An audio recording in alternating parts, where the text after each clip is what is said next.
everybody, and welcome to another beautiful Thursday morning. You're listening to Bhavani at iEat Green on the Progressive Radio Network. And I have a great guest coming on today, Jerusha Klemperer. She was working with Slow Food many years ago when I first met her, but now she's the director of a wonderful organization called FoodPrint. And I will tell you more about her and the work of FoodPrint when she comes on in just a little bit. But first I want to share with you some things going on in and around the world in our area and some ways that you can take action. First I want to share with you, I shared an article in my newsletter this week that I received from Dr. Tom Cowan.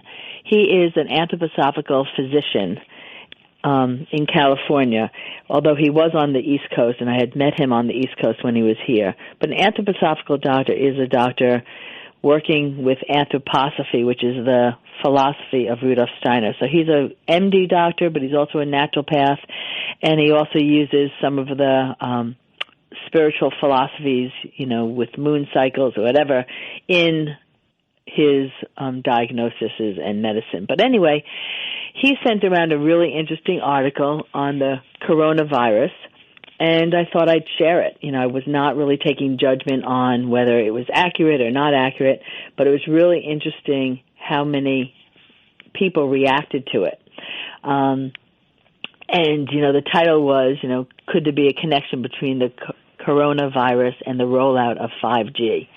And, some people said, please don't spread rumors around or a conspiracy theory.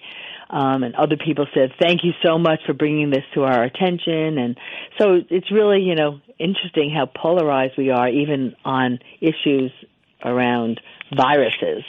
But it was a really interesting article. He looked at history and historically what has the history behind some of the outbreaks that we've had, whether it was the 1918 Spanish flu pandemic, which killed millions of people, or whether it was, the 1956 pandemic, which was, the flu. But anyway, he just highlights that, when the Spanish flu started, it was around the same time that naval bases were installing high-intensity radar for the first time. And with the 1956 pandemic, it was when they, again, introduced high-intensity radar installations off the coast of Alaska, Cape Cod, and New York Harbor. And that was for the first time the entire globe was now subjected to these levels of radar waves. And within months, then there was the 1956 pandemic flu. So anyway, it was just food for thought.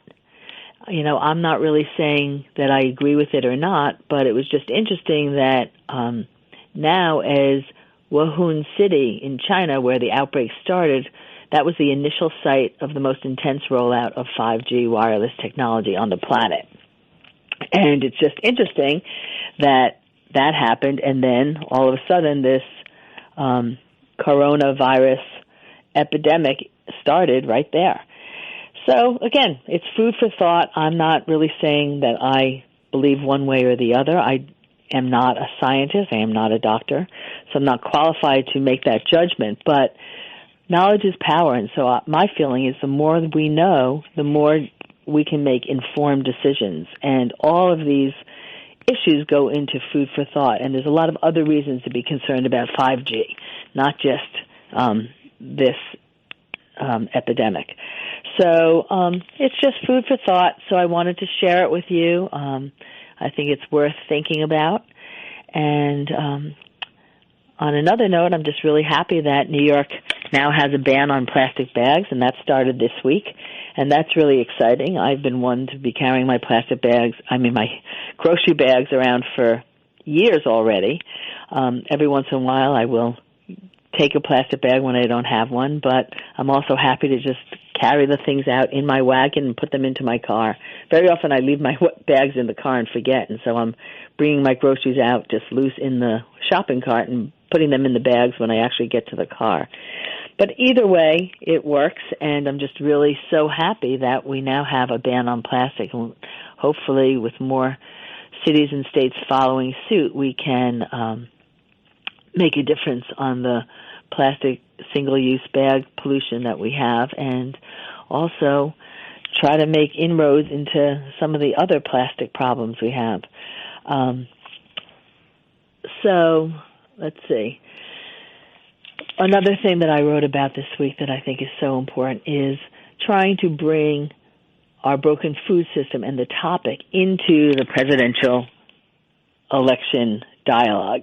You know, we talk about climate change, but we really don't so much talk about how food and agriculture affects climate change, and yet so much of the greenhouse gas emissions that is released into the atmosphere comes from our industrial agricultural system.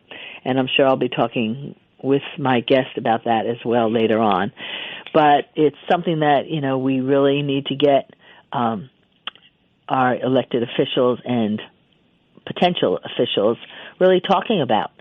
And so I have a petition on my website, so I would like to ask you all to go on, undertake action, and sign that petition. It could make a difference. So I want to share my weekly recipe with you and also tell you some things going on in and around the city and local areas you might want to take advantage of. I also share events going on around the country for people that are in different areas. This weekend, I'm heading down to Washington, D.C. There's a bunch of different things that are exciting taking place at SAM, which is the Smithsonian American Art Museum.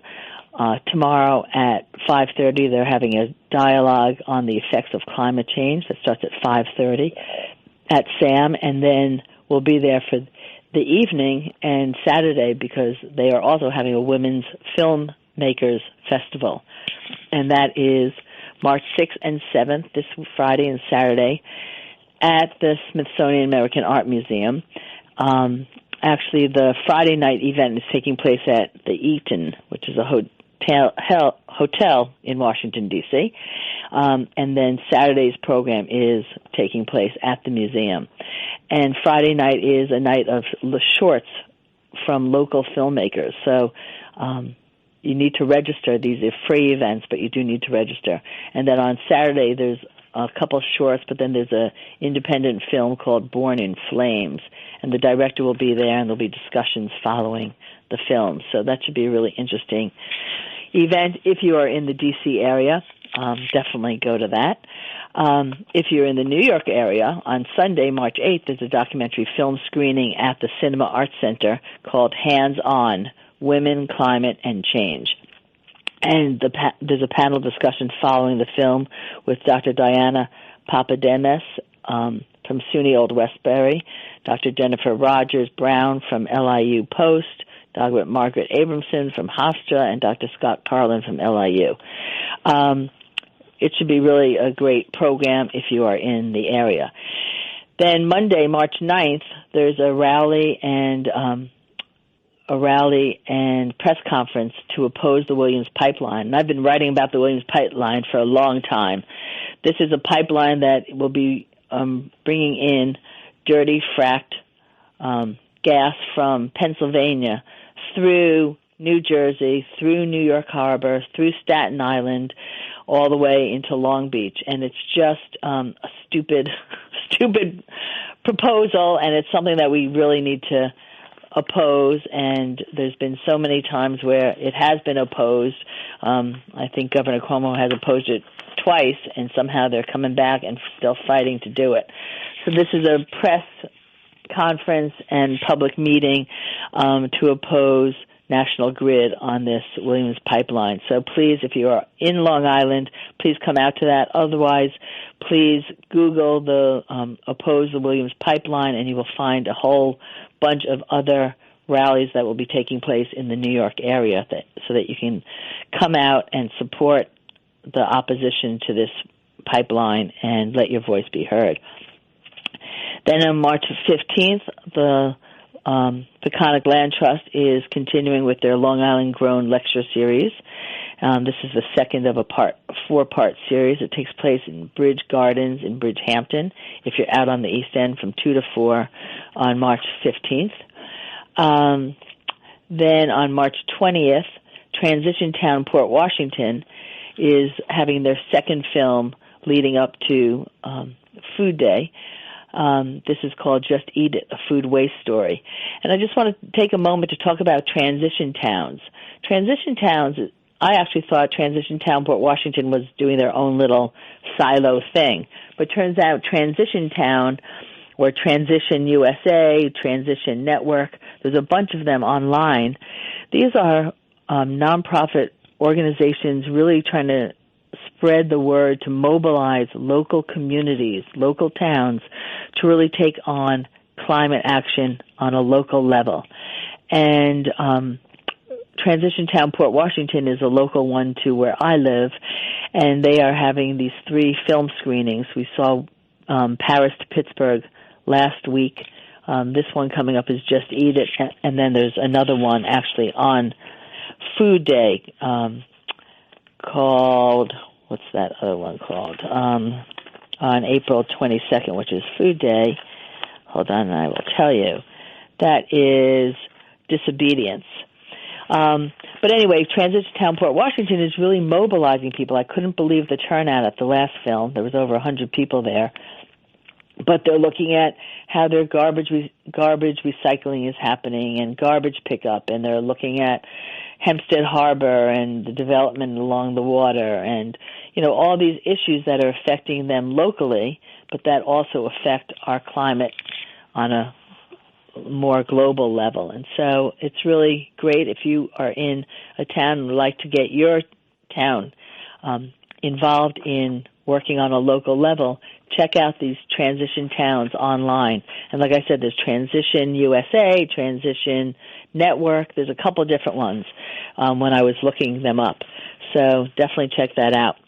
Saturday, March 21st, NOFA New York, which is the Northeast Organic Farming Association, the New York chapter, and Slow Food North Shore, which is my local slow food chapter, and iEat Green, we're coming together to organize a CSA fair.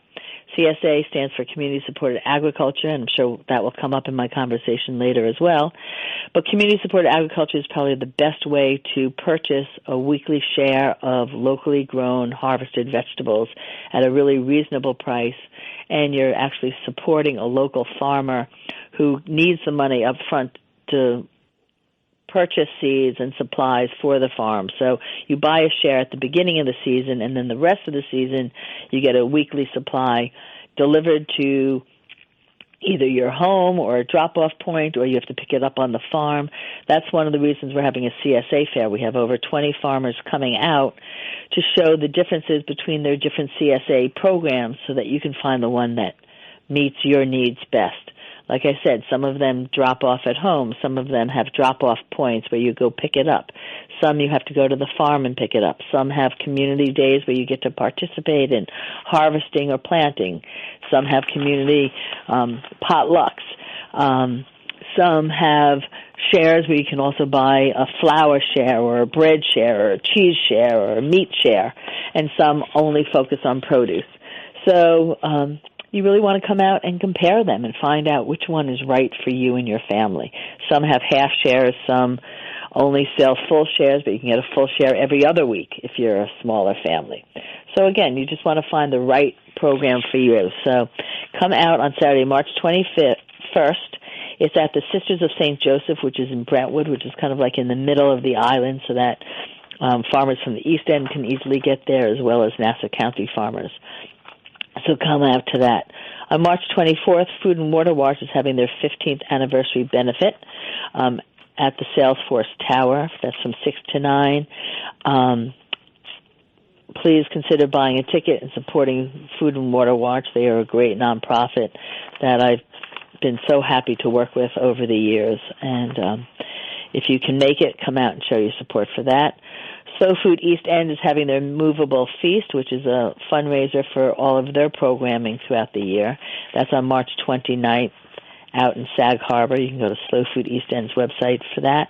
But I actually list all of these events on my website, so you can check all of that out on my website as well. And now I want to share my recipe with you, so I can invite Jerusha Klemperer on as my guest in just a little bit.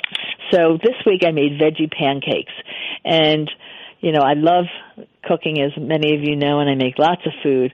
And pancakes is one of the things that I make that my husband's always not thrilled about. I guess he has his memories of childhood pancakes, and I always am making mine more whole grain and a little bit more hearty.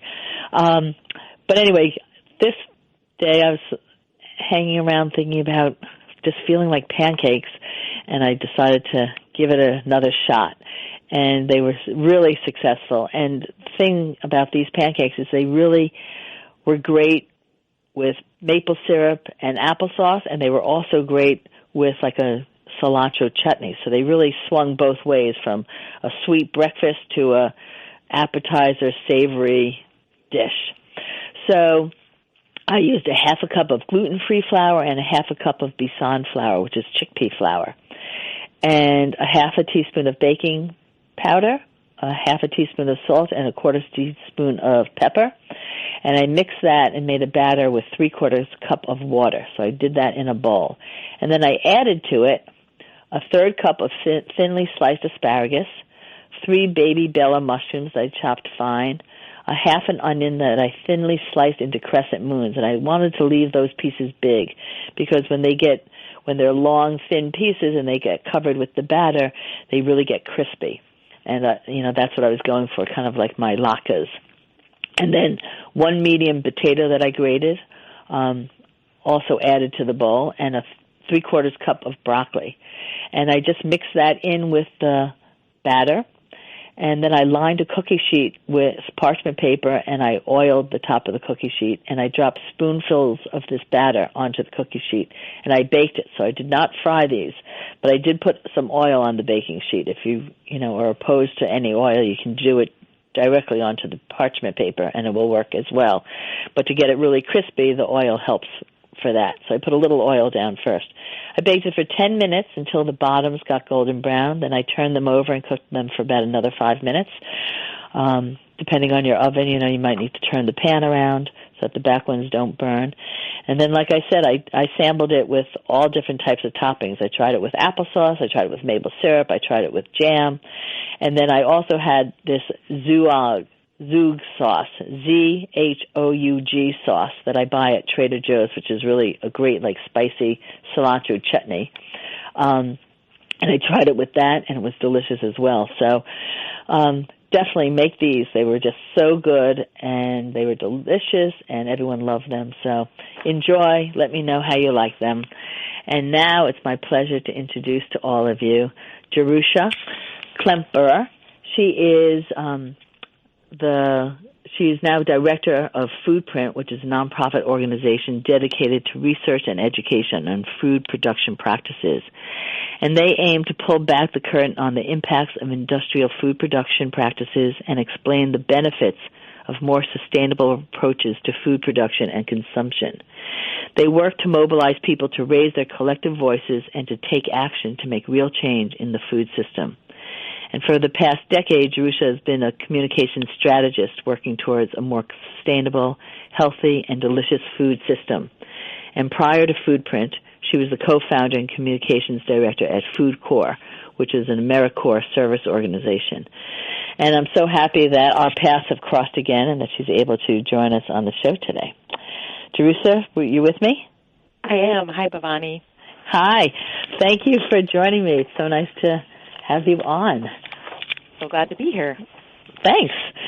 So maybe we could just start by you sharing with us a little bit what FoodPrint does, their mission, and and how they work to make social changes. Yeah, so FoodPrint is a website with social media outreach and in-person outreach in real life, but we mainly reach people through this website. And we hope that people will use the site to make food choices that do less harm to the environment, to animals, and to people. And also to realize that we can't cook and shop and eat our way out of these problems, that there are larger levers that have to be pressed in order to make more systemic change. So we hope that in giving them tips for cooking and shopping and eating more sustainably, and then also offering deeper dives into beef production, egg production, that they will become interested in learning more about the ills of this big industrial system that we have and get interested in contributing towards building a more sustainable system. Mm-hmm. And I know you have a campaign to promote better meat and eating less of it. Can you talk a little bit about that and why? Yeah, so the FoodPrint perspective is that sustainable, responsible, and humane animal production, meat production, can be an important part of a sustainable and regenerative system. But that right now we're all eating too much meat, and meat that's been produced in a way that's not humane to the animals and not sustainable. And so all of the information that we're giving people is directing them towards identifying how can we find meat that has been raised in a sustainable or regenerative way, and then what do we do with it? So how often should we be consuming it? How would we even prepare it? So we understand that some of the obstacles to people changing their relationship to meat, eating a ton of it and expecting it to be very cheap, that there's a bunch of obstacles in the way, and some of those are cost, and some of those are access, and some of those are information. And so we try to tackle each of those obstacles. In particular, we're really good at tackling the information piece. You know, we've got a food label guide that can help you decode what the labels you're seeing on your meat are, and we will also offer you tips for how to cook with just a little bit of meat to flavor your food and help it go a long way. So we're trying to kind of get at all of those obstacles from different angles. Mm-hmm. Yeah, I found that really interesting, and, you know, that was used, you know, for years down in the South when people were poor. You know, they would save their bacon grease and, you know, just put a little bit of bacon grease into food just to give it that flavor. Can you talk about a little bit some of your tips for eating less meat and yet, you know, not losing the flavor of it for those that love it? Yeah, it's the very kind of stuff you're talking about. So it's everything from, you know, creating a pasta dish that uses just a couple of strips of bacon chopped up in tiny pieces and uses the fat from it as well, you know, or cooking up a pot of beans with a tiny little hunk of meat or just some bones, you know, and also just changing the place of meat on the plate. We have a lot of information and content and recipes for meals that just put plants first. So, yeah, you can eat meat, but it doesn't have to be a giant steak with like a couple of things around it. What if we, and this is, you know, really mainstream thinking at this point, which is very exciting. I mean, the conversation around plant-based eating and plant-forward recipes and plant-forward restaurants, this has really become very trendy in a way that's exciting. Yeah, so this is not new news. You can go onto any mainstream food publication at this point, and they've joined the conversation, and we're delighted about that. You know, reading about, you know, Cooks Illustrated talking about how we're getting rid of food waste in our kitchen, or Bon Appetit talking about how we're using less meat in our recipes that we share with you. So exciting to see these conversations be taken to the mainstream. Yeah, especially for people like you and I have been in it for so long. Yeah. You know, it's taken a while, but, you know, change is slow, but it's happening. Yeah. And it is really exciting. What do you think about the meat alternatives that are coming out? It's, you know, like the Beyond Meat and Impossible. Yeah. I mean, I think the underlying conversation is wonderful, and I'm really excited that people are looking, both eaters and investors and, you know, big meat companies, that they're all saying, we need to be eating less meat. How can we do that? And acknowledging that just giving up meat isn't going to work for a lot of people. So I'm really pleased that conversation is happening.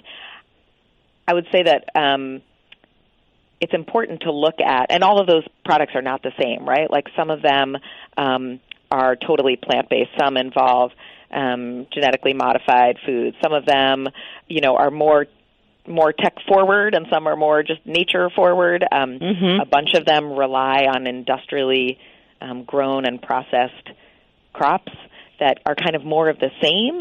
So I think with all of them, for sure, the carbon footprint is lower, and obviously the animal welfare footprint is lower for sure, and you can't deny that. But it is important to just look at the whole picture, like the full life cycle assessment of one of those products, which mostly those don't exist yet, and it's complicated. When you're growing a ton of industrially produced, genetically modified, soy or pea protein or whatever it is to be some of the main ingredients in these, there's factors to consider, and also they're just extremely processed. So, I think it's exciting to see people be interested and to see innovators get on board with how can we get people to eat less meat. It doesn't really address the better meat question. It doesn't really address the better agriculture question so far. But maybe, maybe that'll be the next wave of it. We'll have to see. Right. And I think also just, for the people that think they cannot possibly live without meat, it satisfies them. It shows them that, hey, you know what, you actually can. And so for that, I think it's really great. But you're right. I think, the ones that have GMOs in it, you're not doing your body much a better advantage by eating that. For some people, I think having a sustainably raised burger, with a meat that was raised humanely and, out to pasture and eating grass is better than a GMO burger, for sure. And it'll be interesting to see if it actually does shift the market at all. So far it hasn't. It seems like people are still eating just as much meat. They're just also curious about this new interesting product. Right, so they're tasting it once and then going back to the burger. Yeah, or just adding it into the rotation, or I don't know. It'll be interesting to see. There's still a lot of open questions here, I think. But there's also so many other ways for people to add umami, that flavor, to a pot of beans, for instance. You can add some seaweed or some miso or, a lot of other tips like that. Do you get into some of those? I think you do, right? Yeah, absolutely. As I said, it's really, when you go look at, if you go to the latest at foodprint.org, you'll see really the full spectrum in that feed of everything that we cover, and it's everything from, can the chocolate industry clean up its act, like really digging into hard issues like, enslaved child labor and, deforestation, and then all the way to this is how you can get more flavor into a meal that doesn't have as much meat. So we're really covering a wide spectrum there. We have a piece going. We will do highlight plant-forward cookbooks a lot. We have a piece going up probably in the next 24 hours that talks about some really wonderful recipes from a new book called Vegetable Kingdom by Brian Terry. That definitely touches on that thing of how do you get that, complex flavor that some people are looking for into vegan and vegetarian foods. Yeah. Brian Terry was on many years ago with his soul food cooking cookbook. Yeah, he's been at this game for a long time. Yeah, really great. Because, for many communities that are, so traditionally used to eating a lot of meat and fried foods and heavy foods and spicy foods, it's really a challenge for them to think about giving up meat. And he's just been so influential and wonderful in moving that and, getting the conversation into communities that really need to, need to think about healthier eating, so. Well, I think that's the American community. I think that's this whole country. Everyone. Yep. Yeah. Okay, let's talk about social justice. I know the FoodPrint's mission addresses some of the social justice piece when it comes to food. Can you talk about that a little bit? Yeah. I think, our feeling is that the footprint of your food is something quite holistic. And as I said at the beginning, it's about the environment, but it's also about animals, and it's also about people. And so our feeling is you can't call food production sustainable if it harms people. And so that means if it harms the farm workers who are picking your food, or if it harms their families who live near the crops where harmful pesticides are being sprayed in the air and getting into their groundwater. It also means it touches on environmental justice. So if you have factory farms, CAFOs, that are intentionally setting up in communities disenfranchised residents, so they know, oh, we can put this CAFO here and pollute the air and the water and the soil because the people here don't really have the power to stop us.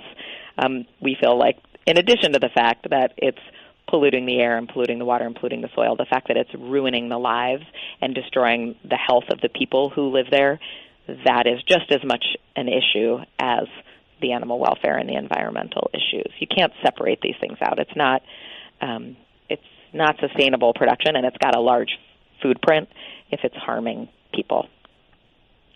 Right. So important. So important.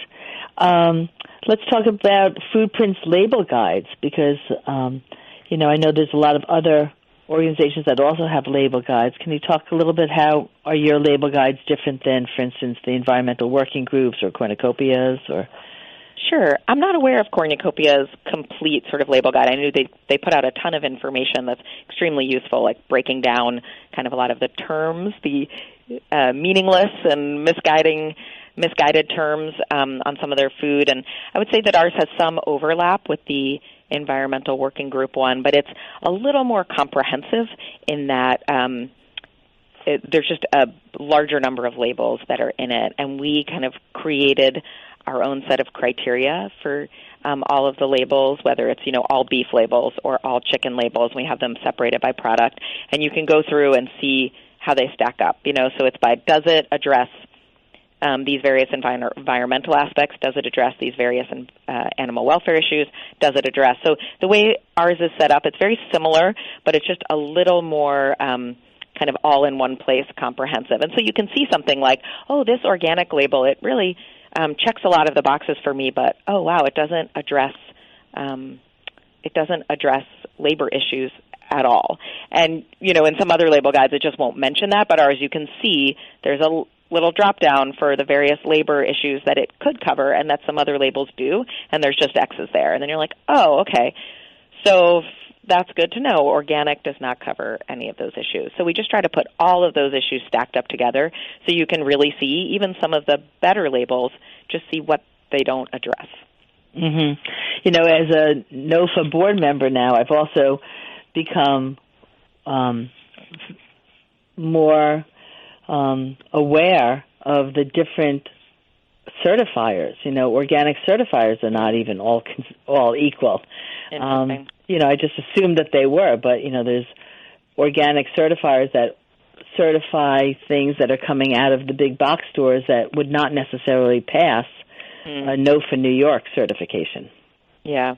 And then there's the issue of organic products from abroad that are harder to really guarantee that just because they are labeled organic, when they arrive at our ports, are they actually organic? Right. We know how hard it is to even observe and to really, keep an eye on organic in this country. So you can only imagine who's inspecting in other countries. Yep. It's really tough. Yeah. We're going to take a couple-minute break right now, and when we come back, I want to talk about cooking and eating out and how people can manage that and how FoodPrint is helping with that. So everyone, don't go anywhere. My guest is Jerusha Klemperer, and you're listening to Bhavani at iEat Green. Be right back. Hi, everyone. I'm Beatty Cohn-Redos. I'm a psychotherapist and sex therapist and author and host of the Ask Beatty Show. Are you tired of relationships that go nowhere and don't know why? Confused about why you have no sex drive or why despite all of your efforts, your depression and anxiety and substance abuse are still getting in the way of your life and your relationships? Well, you can tune in live every Monday afternoon from 3 to 4 p.m. Eastern Standard Time, where I tackle all of these issues and more. And many of my guests are world-renowned in their respective fields. You can also go to the PRN archives and listen to all of my previous shows. You can also leave voicemails for me at 862-800-6805. And together we can make 2020 the best year yet. Next time on Peace Talks Radio, seeking understanding between faith traditions. Americans and Westerners know very little about Islam, so it's easy to pick out a problematic verse from the scripture and then put it together with some heinous acts and then dismiss the entire religion as evil. And an artist whose thoughts and work point to peace. Art is everything we do in life. When we do it with grace, when we do it with harmony. That's next time on Peace Talks Radio.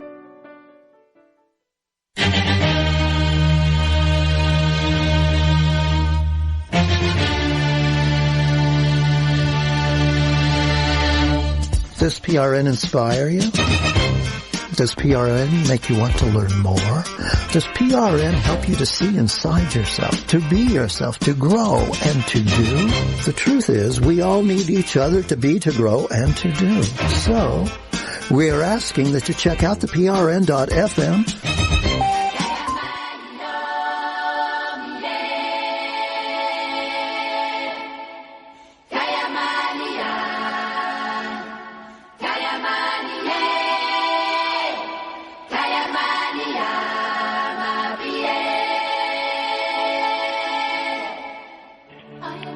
Hello, everyone, and welcome back. You're listening to Bhavani at iEat Green on the Progressive Radio Network. And if you're just joining us, my guest today is Jerusha Klemperer. She is the Director of FoodPrint, which is a nonprofit organization working to raise people's awareness about the foods we eat and how they impact the environment and climate. And right before the break, I was asking her about how people manage going out to eat and being conscious of the food choices they're making. So, Jerusha, maybe you can share some light to that for us. You know, so many people go out to eat, and especially in New York City, I mean, so many people don't cook. You know, how do you choose a restaurant that is being more conscientious? Yeah, it's definitely challenging, to be sure. We have a page on our website called Dining Out Sustainably, where we try to offer some tips for that. And part of it is just helping people be smart and educated about sniffing out BS. I think a lot of restaurants definitely either they aspire to be serving more local and sustainable food, or it's more, sinister than that, but they can use a lot of buzzwords and visual cues like mason jars and chalkboards and using the word farm a lot. But I think what we try to tell people is we have a seasonal food guide, for example. It's an app you can download on your phone, or you can use it on a desktop on a website. And you can look in there and see, well, what actually grows at this time of year near me. And so if you're in a restaurant in the, Pacific Northwest in January, and they're serving you what they call local asparagus or, seasonal asparagus, you can open up your app and look, and it's like, no, that's not right. And it just gives you a sense of, like, are they being honest with you about what's going on there? And it's not to play gotcha, and it's not, the truth is that a lot of places are doing their best, and I think a lot of restaurants are, when they can, sourcing food that's more local and seasonal, and with meat, they're hopefully working with purveyors, and hopefully the names that they tell you of, we got it from this farm or that farm, are actually true.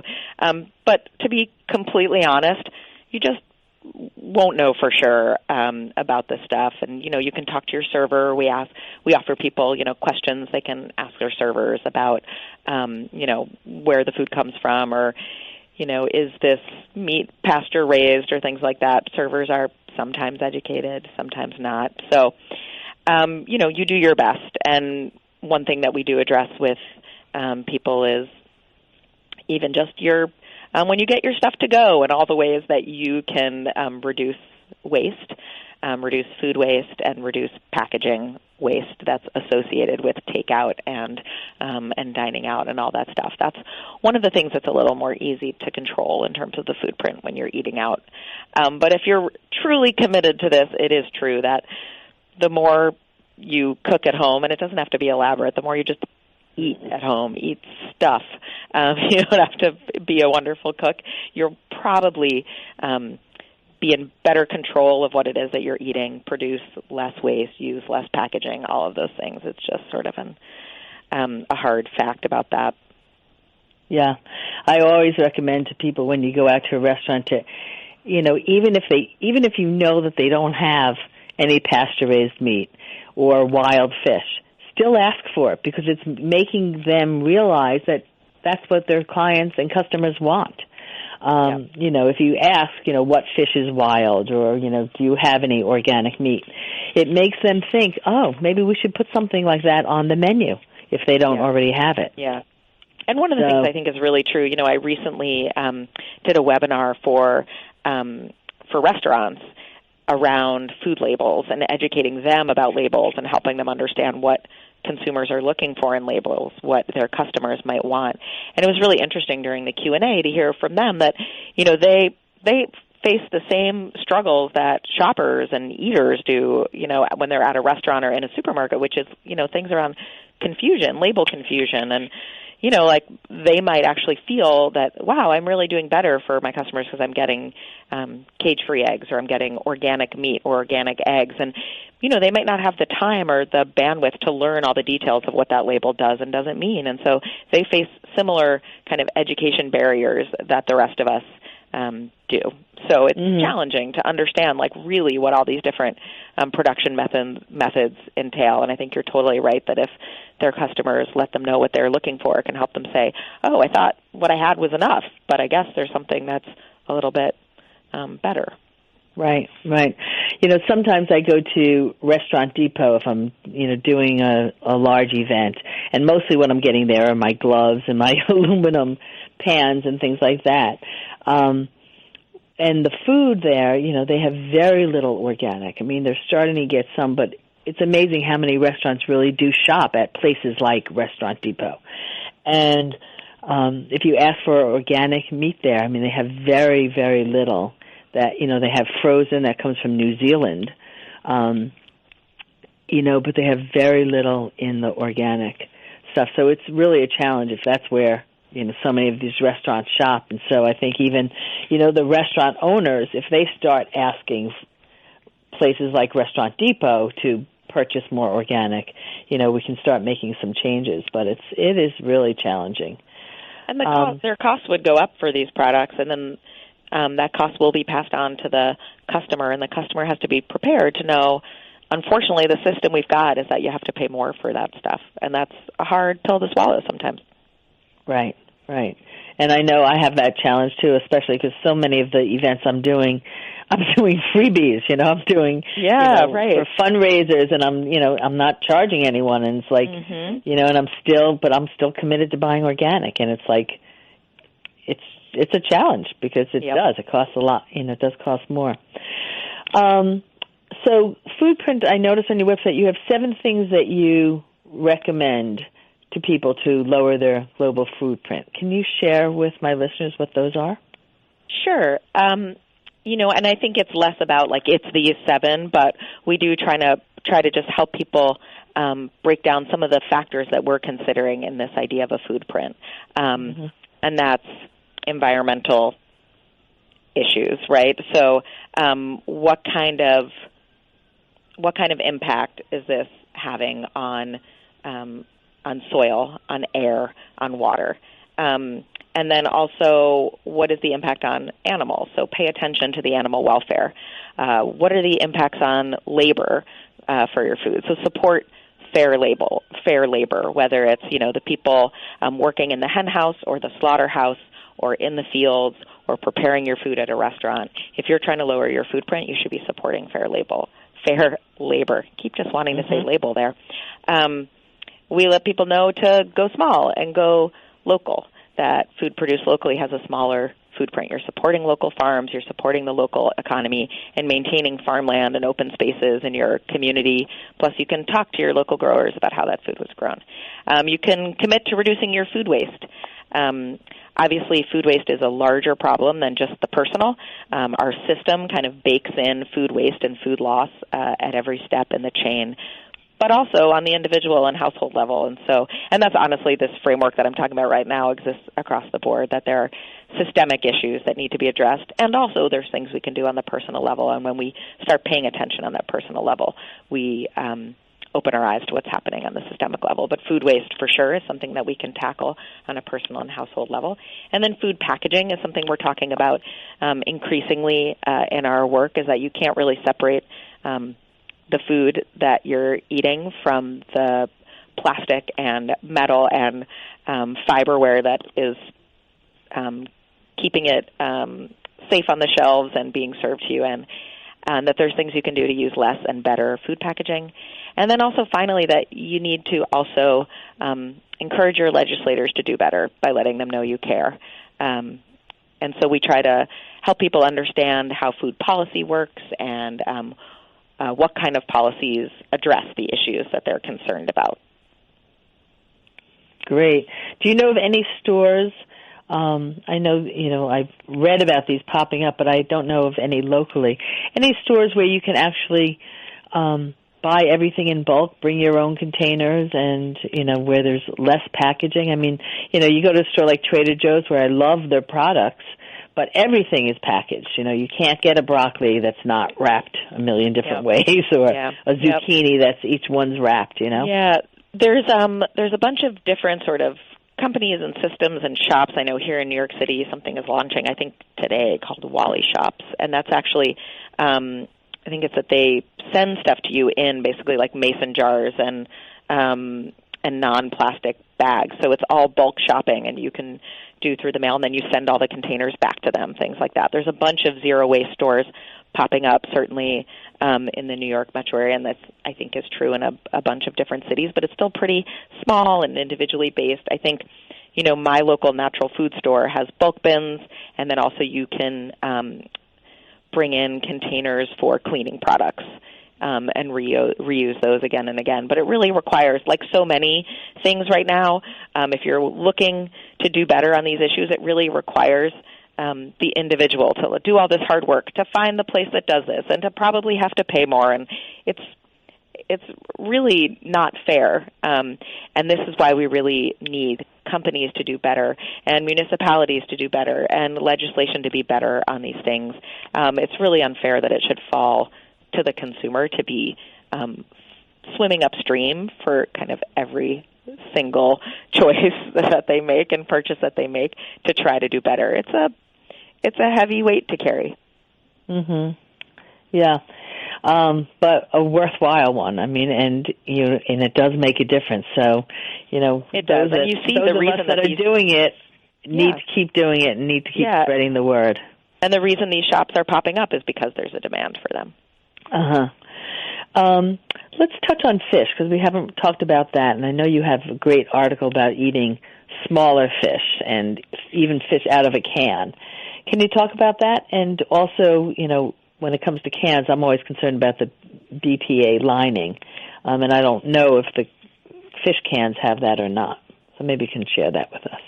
Sure. I mean, fish overall is obviously a big one where people don't know that much about it, how it's raised. I think people have become educated in the past, decade plus about the fact that there are overfishing issues. And, it's more and more common for people to know what the seafood guide is that the Monterey Bay Aquarium does, or to even see some seafood labels in their stores. 10 years ago, Whole Foods, for example, it was hard to tell where any of the seafood was from or what the implications were. Now they have a really good rating system that lets you can find the MSC label on frozen seafood in various places. But the truth is, seafood production is really complicated, and there's still a lot of really bad seafood production. We import a huge percentage of the food that we eat, and we know that there are some really terrible conditions, both in terms of labor and also habitat destruction going on in things like shrimp farming in places way across the world. So there's a lot to know about seafood and a lot of ways that we can do better. We're actually our next report is going to be on farmed seafood, on aquaculture, kind of help shed a light on some of those issues.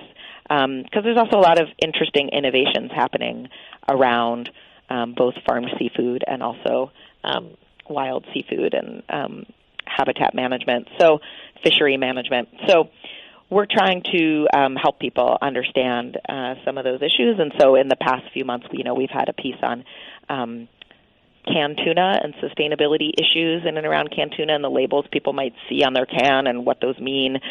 We had a piece on shrimp and helping people understand a lot of the problems with most shrimp that they will encounter in their local supermarket. And yes, we just put out this piece on tin fishes and sort of the benefits of eating these smaller fish like sardines, and anchovies and things like that. In terms of BPA, we also recently put out a food packaging report in which we talk about BPA. BPA is one of several bisphenols. They're endocrine disruptors. You're right that they're problematic, which is why they are being phased out of our system. You can look for cans that are BPA-free. I think you can also comfort yourself that the amount of BPA that's in there, like, for an adult or a non-pregnant person or an adult or a non-sick person, the amount of BPA that you would, or other bisphenols that you would be getting through the lining is fairly minimal. They're trying to phase most of them out. Unfortunately, I say other bisphenols because BPA, there was a big uproar about it, and so it was eliminated from a lot of products, but it turns out that BPS is just as harmful as BPA, and in a lot of cases they just replaced it with BPS. So you can look for cans that are BPA-free or just say, I'm going to limit the amount of this that I eat. The main concerns for that kind of thing are for pregnant people and small children. You balance all of these things. Well, I read a really interesting article. I don't know if you know, I'm the farm-to-school coordinator for our local public school out here in Glen Cove. And so, my job is we got a grant from New York State Ag and Markets, and my job is to introduce more fresh vegetables into the school lunch program. But one of the articles that I read was how kids who eat predominantly their meals from the school lunch program have higher levels of the BPA in their urine because they're eating so much of the canned food. Oh, wow. And and it is a real problem. I mean, so much of the food is canned. The frozen is better, but the canned stuff. And I've asked the suppliers, do you know if the cans are BPA free? And no one knows. No one has any clue. They've never even heard of it. So, I'm trying to do research there to make the best choice for the school district. Yeah. And people don't even know the answer. That's really frustrating. Yeah, it is, because, like you said, it mostly affects small children, and that's who we're dealing with. Yep. So, anyway, I'm trying to get some fresh food in there. That's wonderful. I'm so glad they've got you on board doing that. Yeah. So, what other tips can you offer to my listeners to reduce their food waste and plastic waste and packaging waste?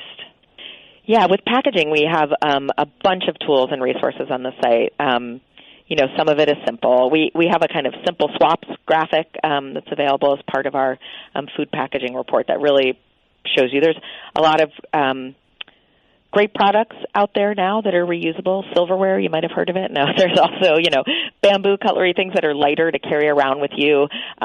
Using a reusable coffee cup is really important.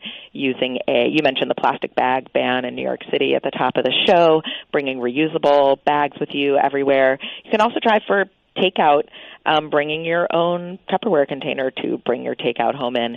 If you bring your lunch to work, you can we have an article about a more sustainable desk lunch, and keeping utensils at your desk, keeping cloth napkins at your desk, keeping plates and cups and mugs. Turns out a lot of offices are getting hip to this and getting rid of all their paperware and introducing real plates and knives and forks and all that, so that's great. Basically, it's all the standard stuff, but I would say for those who are curious, definitely check out our food packaging report. We've also got content on our site about reducing packaging in your kitchen. In terms of food waste, I think, as I mentioned, the individual and household level is huge, and we have, if you go to our Cooking Sustainably page, we have, it's got to be between 50 and 100 articles about various different foods and how to use up all parts of them, what to do when you've got milk that you think that's only got a couple of days left in it and you're not sure that you'll be able to drink it, what you can cook with it, do with it, for, leftover meat, how you can use it, how to use every part of the carrot, every part of the, all of your herbs before they're going to go bad. Just anything you can think of, we've got ideas and recipes there. Oh, that's great. The freezer is my friend, If I just don't think I'm going to finish something and be able to use it, you want to better to freeze it right away so that you're freezing it fresh than waiting 5 days and going, I better freeze this now before it's too late. Yeah, it requires a little forethought. Like all of these things, it requires a little forethought, but it ends up really being worth it. Uh-huh. Another thing I've started using that I've been loving are those beeswax sheets. Are you familiar with those? They're great. Instead of Saran wrap. I don't even have a box of... I actually wrote a piece for our site that's about how to eliminate Saran wrap from your life. And, I bought a few beeswax wrappers and a few cloth sandwich bags and a few cloth bowl covers. And we actually have a tutorial for how you can make your own of all of those things. And I haven't bought Saran wrap in over a year. Yeah, I haven't had it in my kitchen either. And it's amazing. I really didn't think I was going to like them or be able to do it, and I've been doing it. I have all these different sizes, and it actually makes the vegetables last longer. Like if you wrap a half an avocado in one of those beeswax skins, it's almost like the skin of the avocado, so it doesn't turn brown as much, and they're great. They are really great. So that's been quite freeing as well. So we're just about out of time. Can you share with my listeners anything else that you think we might have missed, and also, of course, your website and how they would get in touch if they have any questions? Yeah, well, I think we covered a lot there. We did. But a few tools that are fun that you can find on our site. We have a short quiz that you can take to find out how you're doing with your food print, and it points you to resources for how you can do better in the areas that your score is a little lower. We've got a great video. Both of those can be found on the What is a Food Print page. And then we have an e-blast that we send out once a week, maximum. We promise not to spam you, and it's full of links to our most recent articles and also news blurbs from all the news that's out there, in that week. And we get good feedback on it. People find it really useful. So please do go to our site, foodprint.org, and sign up for that e-blast. You can, of course, find us on all the social media channels at foodprint.org. That's our handle. And we just really try to keep things engaging for people and to be useful above all else. Well, I personally want to thank you, Jerusha, for your years of work and commitment to the topic around food and food waste and healthy eating and all that good stuff. You're really making a difference. So thank you. Thank you so much, Bhavani. You're welcome. Everyone who's been listening, thanks for joining us, and I'll see you all again next week. Have a great rest of the week. Bye.